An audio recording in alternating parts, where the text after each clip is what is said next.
بسم اللہ الرحمن الرحیم۔ السلام علیکم ورحمۃ اللہ وبرکاتہ۔ ہارون رشید عرض کر رہا ہوں۔ غالب نے کہا تھا ہیولہ برق خرمن کا ہے خون گرم دہقاں کا، میری تعمیر میں مضمر ہے ایک صورت خرابی کی۔ تنازع اس قدر بڑھ گیا ہے ملک میں، اور تنازع کیا مطلب یہ اتنی خوفناک تصادم ہے،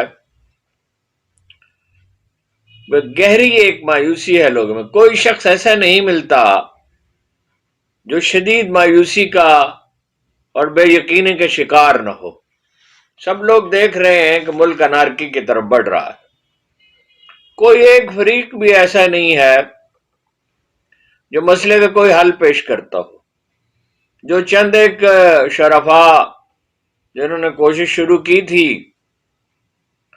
اول تو ان کی بات ہی نہیں سنی گئی، اور بہت احتیاط کے ساتھ بھی جو فارمولہ انہوں نے بنایا اس پر بات کرنے سے انکار کر دیا گیا، حالانکہ اس میں اسٹیبلشمنٹ کے مطالبات کا، اس کے موقف کا بہت لحاظ رکھا گیا تھا۔ تازہ ترین یہ ہے کہ کشمیر کو ہڑتال کا سامنا ہے، آزاد کشمیر کو پہلی دفعہ طویل مدت کے بعد پہلی دفعہ وہاں اس طرح کے نعرے لگ رہے ہیں جیسے کسی زمانے میں بنگلہ دیش میں لگتے تھے، مشرقی پاکستان میں جو بعد میں بنگلہ دیش بن گیا۔ پختونخوا میں بھی صورتحال مختلف نہیں ہے۔ پختونخوا میں یہ ہے آزاد کشمیر کی کوریج نہیں ہو رہی ہے، ورنہ حالت یہ ہو گئی کہ اسسٹنٹ کمشنر کو ڈڈیال میں پکڑ لیا لوگوں نے، اس کا لباس اتار پھینکا، اور وہ اپنی اس کی گاڑی جلا دی، اس کو مارا پیٹا، اور سیاسی لیڈروں کے ہاتھ سے معاملہ نکل گیا ہے۔ تاجروں کی ایسوسی ایشن ہے، میں نے اخبار نویسوں سے بات کی آزاد کشمیر میں، وہ کہتے ہیں ہماری سمجھ سے ہی بالاتر ہے کہ یہ کیا ہو رہا ہے۔ تاجروں نے تو کبھی اس طرح کی نہ کوئی تنظیم بنائی اور نہ کبھی اس طرح کے مطالبات کی، اس طرح کی ہنگامہ رائی کی۔ مطالبہ ان کا یہ ہے کہ بجلی جو ہے وہ کم قیمت پہ دی جائے، کیونکہ بجلی یہاں سے پیدا ہوتی ہے، پانی سے۔ نیلم جیلم پروجیکٹ ہے، اور بھی شاید کوئی ہو۔ اور آٹا جو ہے اس میں جو سبسڈی دی جاتی تھی وہ بحال کی جائے گلگت بلتستان کی طرف۔ آٹے میں سبسڈی کا معاملہ تو قابل فہم ہے، اس لیے کہ بہرحال گندم کی قیمتیں کم ہو گئی ہیں، جو بجائے خود ایک لحاظ سے المیہ بھی ہے کسانوں کے لیے، لیکن بہرحال بجلی تو سستی نہیں ہو سکتی، اس لیے کہ بجلی میں تو پہلے ہی گردشی قرضہ 400-500 ارب روپے ہو گیا ہے، اور بڑھ جائے گا، اور بل ویسے لوگ نہیں دے رہے ہیں۔ میں نے بعض لوگوں سے پوچھا کہ کیا آپ لوگ بل دے رہے ہیں، تو انہوں نے کہا بل تو نہیں دے رہا آزاد کشمیر میں لوگ۔ اب مسئلہ سنگین نہیں ہوتا، سنگینی اس وقت پیدا ہوتی ہے جب آپ بات کرنے سے انکار کر دیتے ہیں۔ کوئی مذاکرات نہیں ہو رہے، آزاد کشمیر حکومت کی کوئی حیثیت ہی نہیں ہے، یعنی کہیں کی اینٹ کہیں کا روڑا، وہ کیا محاورہ ہے کہ بانمتی نے کنبا جوڑا، غالباً یہی ہے اگر حافظہ غلطی نہیں کر رہا، تو اس کی تو کوئی حیثیت ہی نہیں ہے۔ الیکشن تو جیتے تھے پی ٹی آئی نے، یہی گلگت بلتستان میں صورتحال ہے، حکومتوں کی کوئی مارل اتھارٹی نہیں ہے۔ الیکشن میں جس بڑے پیمانے پر دھاندلی ہوئی ہے اس کے اثرات اب ظاہر ہو رہے ہیں جگہ جگہ۔ مطلب جلسہ عام سے خطاب کرتے ہوئے کہہ دیا علی امین گنڈا پور نے کہ اگر گورنر راج لگایا گیا، جو انہوں نے بھی دھمکی دی، بیچارہ وہ گورنر پختونخوا کا، وہ بیچارہ ایک چھوٹا سا کارکن ہے، اور یہ سیاسی جماعتوں کا جو کلچر ہے، صرف پیپلز پارٹی میں کیا ہر پارٹی میں یہی کلچر ہے، جو لیڈر نے کہہ دیا آمنا وصدقنا، اس نے ظاہر ہے اپنے طور پہ تو دھمکی نہیں دی گی، اسے کہا گیا ہوگا۔ اور رانا ثناء اللہ بھی اپنے طور پہ کیسے دھمکی دے سکتے ہیں؟ وہ خود مانتے ہیں کہ الیکشن میں دھاندلی ہوئی ہے اور مینڈیٹ نہیں ملا، کہ گورنر راج لگا دیا جائے گا۔ اب علی امین گنڈا پور صاحب نے بجائے اس کے کہ یہ کہیں کہ گورنر راج تو مسئلے کا حل نہیں ہے، ہمارے پاس مینڈیٹ ہے اور ہم نے جینوئنلی الیکشن جیتا ہے، عوام نے ہمیں ووٹ دیے ہیں اور بھاری اکثریت سے دیے ہیں، اور ایسے حالات میں دیے ہیں جب پوری طرح مہم بھی نہیں چلا سکتے تھے اور عمران خان کا نام بھی نہیں لیا جا سکتا، انہوں نے اس کا جواب یہ دیا کہ ہم وزیر اعلیٰ اس پہ قبضہ کر، اس پہ گورنر ہاؤس پہ قبضہ کر لیں۔ اب ہم سب جانتے ہیں کہ نہ تو گورنر راج لگانا آسان ہے اور نہ وزیر اعلیٰ اس پہ قبضہ کیا جا سکتا ہے۔ پھر انہوں نے یہ بھی کہا کہ 9 مئی جو ہے وہ میں جانتا ہوں کہ لوگوں نے یہ ڈرامہ کیا اور ان کے نام مجھے معلوم ہے، ان کے گھر مجھے معلوم ہے، ان کے بچوں کا مجھے پتا ہے۔ اچھا، نام تو آپ کو معلوم ہے مگر ان کے بچوں کا کیا تعلق ہے اور ان کے گھروں کے ایڈریس کی کیا ضرورت ہے؟ یہ بات سمجھ میں نہیں آئی۔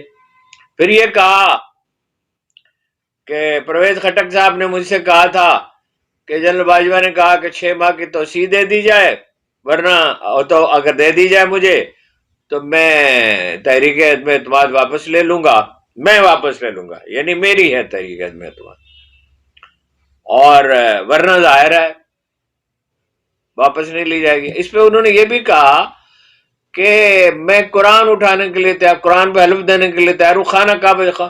بہت دفعہ انہوں نے قرآن کریم کا ذکر کیا اور بہت دفعہ حلف کا ذکر کیا۔ اس میں مجھے امام شافعی پہ یاد آئے کہ ان کی فضیلت کے باب میں یہ کہا جاتا ہے کہ تمام عمر امام نے، جھوٹی تو خیر سوال ہی پیدا نہیں ہوتا تھا، کبھی سچی قسم بھی نہیں کھائی۔ قسمیں کھانے کی کیا ضرورت ہوتی ہے؟ آپ دلیل کے ساتھ بات کرتے ہیں۔ ایک تو گالی کی سمجھ میں نہیں آتی کہ کیوں دی جاتی ہے، اور یہ ہر بات پہ قسم کیوں کھائی جاتی۔ باجوہ صاحب نے بھی قسم کھا لی، میرا تو کوئی تعلق ہی نہیں ہے، اور اس کو فوراً لوگوں نے مسترد بھی کر دیا اور جیب میں قرآن کریم لے کے گئے۔ اب اس سے کنفیوژن پھیل رہا ہے، مایوسی بڑھ رہی ہے بہت بری طرح۔ لاہور کے وکیلوں کا معاملہ آپ دیکھ لیں، واقعہ ہوا کیا ہے جس پہ اتنے مشتعل ہیں؟ ایسا کیا واقعہ ہوا ہے؟ حسان نیازی کو اور ان کے ساتھیوں کو اور خواتین وکلاء کو، حسان نیازی کو تو گرفتار کر لیا گیا، اور دوسرے صاحب کون تھے؟ اسد مجید، کیا نام تھا ان کا؟ نہیں، اسد مجید تو ہمارے سفیر تھے،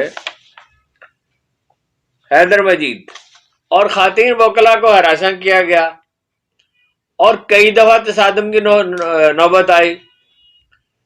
تو اب ایسا کون سا واقعہ ہوا کہ پورے ملک میں ہڑتال اور ہنگامے اور فساد؟ بس کچھ عدالتیں جو ہیں وہ ایک جگہ سے دوسری جگہ منتقل کر دی، وہاں ٹریفک کا مسئلہ، اور واقعی مسئلہ ہے، بڑا سنگین مسئلہ ہے۔ یعنی آدھی سڑک جو ہے اس پہ گاڑیاں اور موٹر سائیکل پارک ہوتے ہیں، کبھی سڑکوں پہ بھی گاڑیاں اور موٹر سائیکل پارک ہوتے ہیں۔ قانون نام کی تو کوئی چیز ہی نہیں ہے، اور قانون کا جو لوگ سب سے زیادہ بے نیازی قانون کے معاملے میں برتتے ہیں، اگر کوئی سخت لفظ استعمال نہ کیا جائے، جو وہ اخبار والے ہیں۔ ایک اخبار کا دفتر ہے لاہور میں، تو آپ دیکھیں کہ وہ آدھی سڑک انہوں نے گھیر رکھی ہے، اور راول پنڈی میں بھی اسی طرح ہے، اور وہ وکلاء ہیں، یعنی جو طاقتور طبقات ہیں وہ قانون کے خلاف ورزی کرتے ہیں، اور حکومت اس کا کوئی نوٹس نہیں لیتی۔ اسلام آباد میں پوری ایک 3 کلومیٹر کی سڑک ہے۔ پرویز الہی جب وزیر اعلیٰ تھے تو میں نے انہیں کہا، 2003 کی بات ہوگی، 4 کی بات ہوگی، میں نے ان سے کہا کہ یہ رہائشی علاقہ ہے اور اس پہ سڑک بہت چوڑی نہیں ہے، اس پہ کمرشل پلازے بن رہے ہیں، ایک وقت آئے گا یہاں سے گزرنا ناممکن ہو جائے گا۔ اب وہ چونکہ پہلے ایک بات میں نے اس سے ایک ایسی کہی تھی جو انہیں ناگوار گزری تھی، تو وہ بڑک اٹھے اس پہ، اور انہوں نے کہا آپ کو معلوم ہی نہیں ہے یہ چیزیں کیسی ہوتی ہیں۔ میں نے خیر کوشش کی کہ تلخی نہ پیدا ہو، تو میں نے ان سے کہا کہ بھائی چھوٹی سی سڑک ہے، یہ گلبرگ لاہور کی طرح نہیں ہے کہ جس میں 2 سائیڈ روڈز ہیں اور بہت بڑی سڑک ہے، اگرچہ وہاں بھی کمرشل مارکیٹس نہیں بننی چاہیے تھی۔ کمرشل مارکیٹ آپ نے بنانی ہے کہ کوئی رہائشی علاقہ ایکوائر کریں، انہیں مناسب معاوضہ دیں، اس کے بدلے میں مکان بنا کے دیں، وہاں کمرشل مارکیٹ بنا دیں۔ ہر جگہ کمرشل مارکیٹ کا کیا مطلب ہے؟ اب وہاں صورتحال یہ ہے، جو لوگ بحریہ ٹاؤن سے اور ڈاکٹرز کالونی سے، اور بہت سی کالونیاں ہیں، پاکستان ٹاؤن ہے، اخبار ریویو کی کالونی بھی وہاں ہے، میڈیا ٹاؤن، وہاں سے نکلتے ہیں تو انہیں پہلے 3 کلومیٹر طے کرنے میں اس سے زیادہ وقت لگتا ہے بعض اوقات، جتنا اسلام آباد پہنچنے کے لیے باقی 20-25 کلومیٹر کا فاصلہ طے کرنے میں لگتا ہے۔ کوئی اصول اور قانون تو ہے نہیں. اب بھائی عدالتیں جو ہیں وہ اگر تھوڑی سی ادھر منتقل کر دی جاتی ہیں تو اس میں کیا قیامت ٹوٹ پڑتی ہے. اور اتنے بڑے بڑے واقعات ہو گئے تو وہ وکلا متحرک نہیں ہوئے، اور اب وہ کہتے ہیں کہ چیف جسٹس صاحب کا تبادلہ کیا جائے.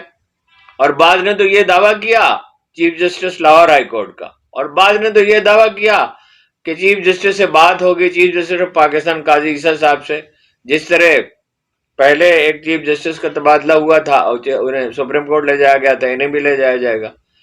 اب اگر اس طرح فیصلے صادر ہونے ہیں تو اس کا نتیجہ ظاہر ہے. اب کچھ لوگ یہ کہتے ہیں دعوے کے ساتھ کہ مسئلہ یہ ہے نہیں، مسئلہ یہ ہے کہ نئے چیف جسٹس صاحب نے، پچھلے چیف جسٹس صاحب نے تو 2 ٹریبونل مقرر کیے تھے، 150 سے زیادہ درخواستیں ہیں دھاندلی کی، اس کا فیصلہ کرنا ہے. اور 2 ٹریبونل کیسے فیصلہ کر سکتے تھے؟ تو انہوں نے 6 اور ججوں کا نام تجویز کیا. کل غلطی سے میں نے کہہ دیا تھا 7 ججوں کا، 6 ججوں کا نام تجویز کیا. تو وہ اپنے اس کا نوٹیفیکیشن ہی نہیں کر رہے الیکشن کمیشن والے. وہ الیکشن کمیشن والے تو آپ کو پتا ہے وائسرائے صاحب ہیں، وہ کسی کی بات نہیں سنتے تو ہیں مگر سب جانتے ہیں کس کی سنتے ہیں. اسی طرح اے ٹی سی میں اینٹی ٹیررسٹ کورٹ کے کچھ ججوں کے نوٹیفیکیشن نہیں ہو رہے. ایک طرف یہ آزاد کشمیر کی اور پختونخوا کی دوسری صورتحال ہے، دوسری طرف یہ ہے کہ عمران خان پہ الزام ہے کہ 9 مئی کی منصوبہ بندی انہوں نے کی، تیاری انہوں نے کی. ارے بھائی اگر انہوں نے منصوبہ بندی کی تھی، تیاری کی تھی، اس کو کوئی گواہ ہونے چاہیے، اور گواہ اگر اس کے موجود ہوتے تو اب تک وہ عدالت میں بھی کہتے، میڈیا میں بھی آتے، چیخ کر کہہ رہے ہوتے، تفصیلات بیان کر رہے ہوتے. ایک چھوٹی سی غلطی اگر کسی پولیٹیکل لیڈر سے ہوتی ہے تو مین اسٹریم میڈیا تو اس کے معاملے میں پوری بے رحمی کے ساتھ بروئے کار آتا ہے، اور اتنی اس سے زیادہ بے رحمی کے ساتھ سوشل میڈیا اس کی تردید کرتا ہے. اور یہ تو موضوع ہی ظاہر بحث نہیں آیا، اس نے منصوبہ بندی کی، بس ایک الزام ہے اور اس الزام کو بار بار دہرایا جاتا ہے. خود جاوید لطیف صاحب، رانا ثناء اللہ صاحب، آپ یعنی مصطفیٰ نواز کھوکھر اور مفتاح اسماعیل اور ان کی بات تو چھوڑیے، شاہد خاقان عباسی کی اور زبیر صاحب کی، جو یہ کہتے ہیں کہ مینڈیٹ ملا ہے پی ٹی آئی کو، خود رانا ثناء اللہ اور جاوید لطیف مانتے ہیں اور کہتے ہیں کہ حکومت ہم پہ تھوپی گئی ہے، اور نواز شریف صاحب بھی یہی تاثر دیتے ہیں. اور یہ کوئی متنازع بات تو نہیں ہے کہ الیکشن میں دھاندلی ہوئی ہے اور بڑے پیمانے کی دھاندلی ہوئی ہے. اب 9 مئی کے جو بھی معاملات ہیں بھائی عدالتیں آپ کی ہیں نا، کون سا جج ہے جو بلا وجہ اسٹیبلشمنٹ کو تنگ کرے گا؟ کوئی عام جج، کوئی ہائی کورٹ کا جج، کوئی سپریم کورٹ کا جج. البتہ یہ ہے کہ 6 ججز نے یہ شکایت کی کہ انہیں دھمکایا جاتا ہے، ان کی نگرانی کی جاتی ہے، ان کی جاسوسی کی جاتی ہے، ان کی نجی گفتگو ٹیپ کی جاتی ہے، ان کی کردار کشی کی جاتی ہے، اور ان کے گھروں میں حتیٰ کہ بیڈ رومز تک میں کیمرے لگائے گئے ہیں. اس کی لیے اپنا زیر بحث ہے عدالت میں، سپریم کورٹ میں. اگرچہ چیف جسٹس صاحب یہ فرماتے ہیں کہ میرے دور میں تو کوئی مداخلت نہیں ہوئی، پہلے سے ہی انہوں نے فیصلہ دے دیا. اتنی خراب صورتحال ہے. پھر اس میں افواہیں ہیں. مثلاً ایک صاحب فرماتے ہیں کہ وہ اخبار نویسوں کو بھی اخبار کا پیٹ بھرنا ہوتا ہے، اور ٹی وی والوں کو بھی. وہ جو کیا وہ ڈرامہ تھا اینک والا جن، اس میں ایک زکوٹا جن تھا، وہ کہتا تھا اب میں کیا کروں، میں کس کو کھاؤں؟ اخباروں کو بھی پیٹ بھرنا ہے اور میڈیا کو بھی، اور سوشل میڈیا کو تو ظاہر ہے. اس سے بڑھ کر کوئی کرشمے دکھانے ایسی افواہیں آدمی سنتا ہے کہ جی وہ مضمون کیوں لکھا. ایک صاحب نے فرمایا برطانوی اخبار میں عمران خان نے مضمون کیوں لکھا؟ مضمون لکھنا کوئی جرم ہے؟ جو آپ نے اس کا ایک مضمون لکھ دیا جائے کہ عمران خان صاحب نے یہ جو دلائل دیے یہ بالکل غلط ہے. مضمون کا جواب تو مضمون ہے، بیان کا جواب بیان ہے.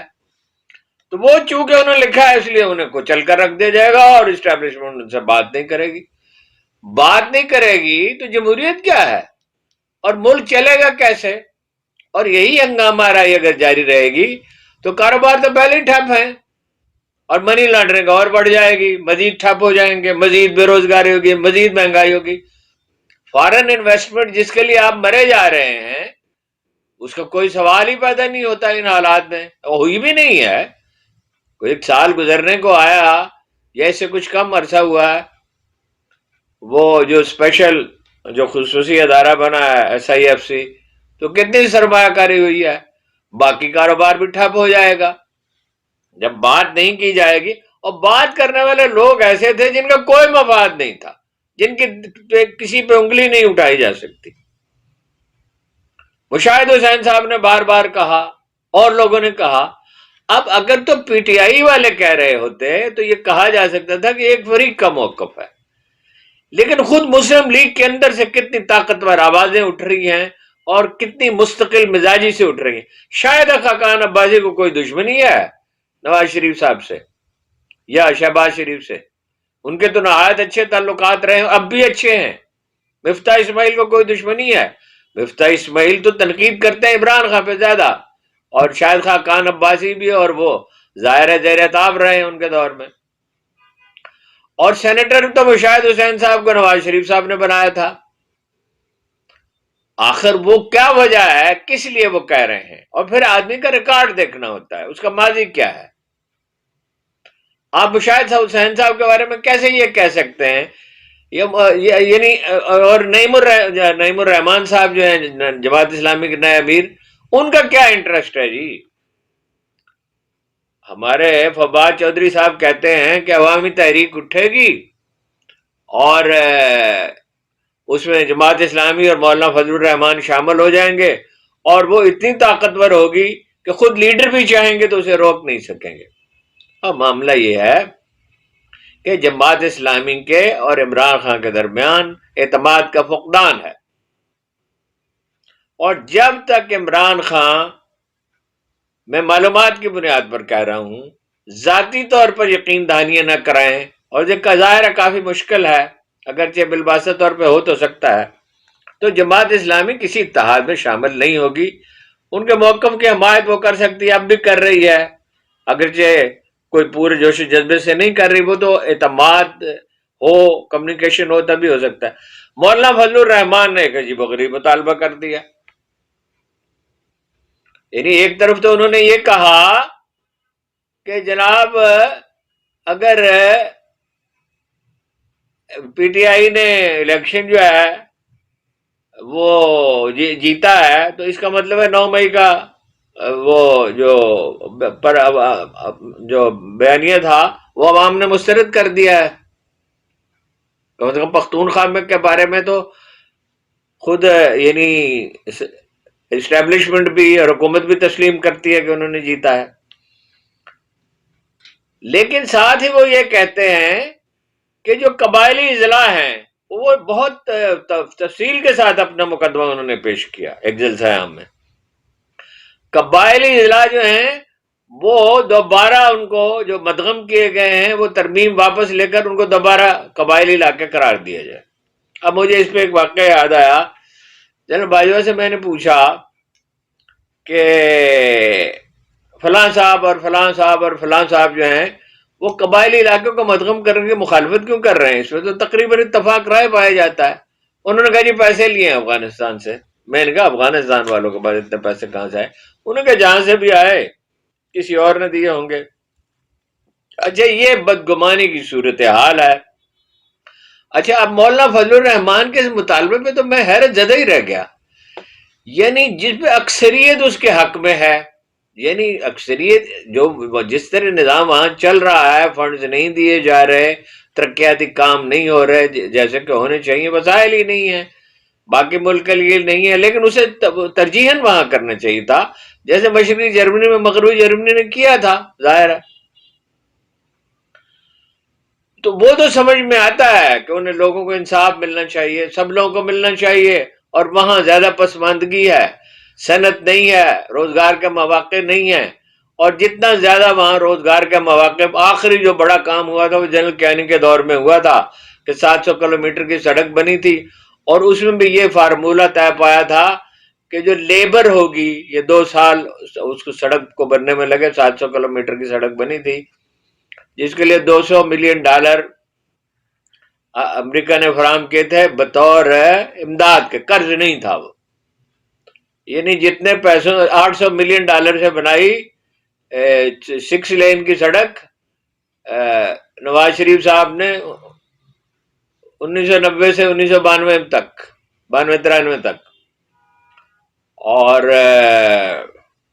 کتنی ہے 400 کلومیٹر کے لگ بھگ ہے، اس سے کم ہے کچھ، اور ان 700 کلومیٹر کی بنائی 4 لین کی، اس میں $200 ملین لگے۔ یہ ایک الگ مسئلہ ہے، خیر یہ اس وقت موضوع تو نہیں ہے۔ خود عمران خان کے دور میں جو سڑکیں بنی، حالانکہ انفلیشن تو پاکستان میں 12-15% تو رہتی ہے، اب تو بہت زیادہ ہے، اور اس میں کم خرچ آیا، جو نواز شریف صاحب نے جو سڑکیں بنائی تھی اس کے مقابلے میں کم اخراجات ہوئے، وہ تو 2-3 گنا اخراجات ہوتے ہیں۔ سراج الحق صاحب کا واقعہ میں آپ کو بتا چکا ہوں کہ ٹھیکیدار نے کہا کہ آپ کے اتنے پیسے آپ کو ملے ہیں، اسے سڑک بنوا لیں، تو وہ انہوں نے کہا نہیں اتنے پیسے نہیں ہیں، تو وہ ہوتے ہوتے کوئی 35-40% پہ آ گیا، تو ظاہر ہے 2/3 باقی کون کھاتا ہے؟ یہ الگ اپنی جگہ پہ ایک مسئلہ ہے۔ اچھا، وہ اب قبائلی علاقے کے دوبارہ آئینی ترمیم ہوگی، اب پیپلز پارٹی مانے گی نہیں، نون لیگ مانے گی نہیں، پی ٹی آئی مانے گی نہیں، خود وہاں کے لوگ نہیں مانیں گے، تو آئینی ترمیم کیسے ہوگی؟ اب یہ بات ناقابل فہم ہے کہ یہ مطالبہ وہ کیوں کر رہے ہیں، اس سے تو یہ لگتا ہے کہ مسئلہ حل کرنا نہیں چاہتے۔ حکومت جو ہے وہ بڑی کمزور ہے، لرز رہی ہے۔ حالت یہ ہے کہ 2 آدمیوں کا آمنا سامنا ہوتا ہے ایک ہوٹل میں، اور ایک آدمی کہتا ہے تو نے 85 ارب روپے، تو نے اربوں روپے کھائے ہیں، یعنی سابق وہ نگران وزیر اعظم جو ہیں کاکڑ صاحب، ان سے وہ نون لیگ ایک لیڈر کہتے ہیں کہ تم نے اربوں روپے کھائے ہیں، اور یہ کہا میں قسم کھاتا ہوں، قسمیں بہت کھائی جاتی ہیں آج کل۔ اچھا، وہ کہتے ہیں میں نے فارم 47 کا قصہ بیان کر دیا تو تم کسی کو منہ دکھانے کے قابل نہیں رہو گے، وہ پھر چڑھائی کرتے ہیں، پھر اپنا وہ اسی موقع پہ قائم رہتے ہیں، پھر بتدریج مکر جاتے ہیں اور طرح کی وضاحتیں کرنے لگتے ہیں۔ ظاہر ہے انہیں احساس دلایا گیا کہ بھئی یہ جو کچھ آپ کر رہے ہیں اس کا انجام تو بہت خراب ہوگا۔ اب وہ عدالت میں کہا ہے انہوں نے کہ چلے جائیں۔ افواہیں اس پہ الگ سے پھیل رہی ہیں مختلف چیزوں پہ کہ جی علی امین گنڈا پور اصل میں تو مذاکرات کر رہے ہیں، اور عمر ایوب اور ان کے ساتھی بھی بات چیت کر رہے ہیں۔ اب بھائی یہ تو سامنے کی بات ہے، کامن سینس کی بات ہے کہ بات چیت کی منظوری تو صرف کسی فارمولے کی منظوری تو یا اسٹیبلشمنٹ میں انہیں کوئی شخصیت دے سکتی ہے ادھر ایک طرف، اور دوسری طرف عمران خان دے سکتا ہے۔ وہ گنڈا پور کیسے مذاکرات کر سکتے ہیں اور عمر ایوب کیسے مذاکرات کر سکتے ہیں؟ عمر ایوب اور شبلی فراز کہا گیا، یہ بات ناقابل فہم ہے۔ اور اس وقت جو صورتحال ہے اس میں اس طرح کی افواہیں کتنی خوفناک ثابت ہو سکتے ہیں۔ پرائیویٹائزیشن یعنی اس کا رونا پیٹنا کوئی 30-40 برس سے جاری ہے، 1000-1200 روپیہ اس میں ضائع ہو رہا، خدا خدا کر کے ریلوے میں کچھ بہتری ہوئی تھی، اب افسر چیخ رہے ہیں کہ جو ترقیاں ہو رہی ہیں، نئی تعیناتیاں ہو رہی ہیں، اس میں بڑی ناانصافی برتی جا رہی ہے۔ تو یہ اپنا پرائیویٹائزیشن جو ہے وہ موضوع رفتار سے کیوں نہیں ہوتی؟ ظاہر راتوں رات تو نہیں ہو سکتی، لیکن بھائی یہ پی آئی اے سے تو اب تک چھٹکارا پا لینا چاہیے تھا، کیا اس کے راستے میں رکاوٹ ہے؟ اور اس میں ظاہر ہے اگر آپ اس کو ٹرانسپیرنٹ رکھنا چاہیں تو رکھ سکتے ہیں۔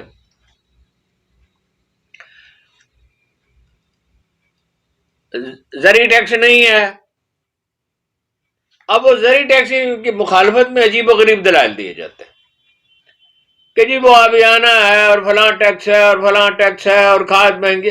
ارے بھائی جو انکم ٹیکس ہوتا ہے وہ عام پروفٹ پہ ہوتا ہے، مثلا گندم کے کاشتکاروں سے تو آپ ٹیکس نہیں لیں گے اس سال، اگر لگا بھی ہوتا تو اس سال تو کوئی منافع انہیں ہوا نہیں۔ لیکن آم کا باغ اگر کسی نے بیچا 10 کروڑ روپے کا تو اس میں تو 1 کروڑ روپے ٹیکس ہونا چاہیے نا۔ یہ 400-500 ارب روپیہ وصول ہو سکتا، 400 سے 600 ارب روپیہ ہو سکتا ہے۔ اچھا پھر یہ کہ عشر تو ایک شرعی فریضہ ہے، قرآن کریم میں لکھا ہوا ہے، علماء اس پہ متفق ہیں، 10% گندم، 10% چاول، 10% آم، کوئی بھی جتنی بھی فصلیں ہیں، 10% کپاس اگر ہو تو ایک آدمی بھوکا نہیں رہ سکتا، ایک آدمی ایسا نہیں ہو سکتا جس کے تن پہ ڈھنگ کا لباس نہ ہو۔ میں ہمیشہ عرض کرتا ہوں اکانومی چھوٹی نہیں ہے، بدعنوانی ہے، مافیاز ہیں۔ مافیا چیزیں کہا جاتا ہے نا کہ 85 ارب روپے کمائے، 85 ارب کمائے ہیں، 40 ارب روپے کمائے ہیں، اور کس ڈٹائی سے وہ اپنا مقدمہ لڑتے ہیں کہ جی ہمیں اجازت دی گئی۔ اجازت کس نے دی کہ تحقیقات ہوگی؟ کیا تحقیقات ہوگی جی؟ 2 ہفتے میں تو یہ متعین ہو سکتا ہے۔ مجھے یاد ہے میں اسلم خٹک صاحب سے ملنے کے لیے گیا، جنرل ضیاء الحق والا واقعہ ہو چکا تھا 17 اگست کا 1988 کا، تو میں نے ان سے پوچھا، پہلے تو ادھر ادھر کی باتیں ہوتی رہی، لیکن وہ آخر کو پھٹ پڑے۔ انہوں نے کہا یہ کیا آپ ادھر ادھر کی باتیں کر رہے ہیں، 2 ہفتے کا کام ہے، اور یہ ایک اچھا تھانے دار اس مسئلے کو حل کر سکتا ہے، لیکن کوئی تحقیقات کرنا ہی نہیں چاہتا۔ اب وہ کہہ رہے ہیں پینشن، بڑے بوڑھے سے جو پینشن دی جاتی ہے اس پہ ٹیکس لگا دیں، بھائی اسے کیا ملے گا؟ اسے 10-20-30 ارب روپے مل جائیں گے، 40 ارب روپے مل جائیں گے۔ ٹیکس جہاں لگنا چاہیے وہاں لگائیں، جہاں وصول ہونا چاہیے وہاں سے وصول کریں۔ اور جو مراعات ہیں غیر ضروری، اقوام متحدہ کی رپورٹ کہتی ہے $17 بلین کی، پچھلے 2 سال میں 6,000 ارب روپے کی مراعات ہیں، جس کی تفصیل بیان کی جا سکتی ہے۔ یہ کوئی $15-20 بلین بنتے ہیں۔ $15-20 بلین اگر لوکلی وصول ہو جاتے اور وہ انویسٹ ہو جاتے اور اسے جاب انڈسٹری میں لگتے، اس انڈسٹری میں جس میں جابز کریٹ ہو سکتی ہیں، تو یہ کرائسس ہی ختم ہو چکا ہوتا۔ الا یہ کہ آپ کرائسس کو بڑھاتے جا رہے ہیں، خانہ جنگی کی سی صورتحال پیدا کر رہے ہیں۔ احسن بھون اور ان کے ساتھیوں کے بارے میں یہ تاثر بہت گہرا ہے، اور انہیں اس کی وضاحت اور تردید نہیں، وضاحت کرنی چاہیے کہ وہ چیف جسٹس کو اسی لیے سبوٹاج کر رہے ہیں کہ اعظم نذیر تارڑ صاحب وزیر قانون جو ہے ان کے زیر اثر ہے۔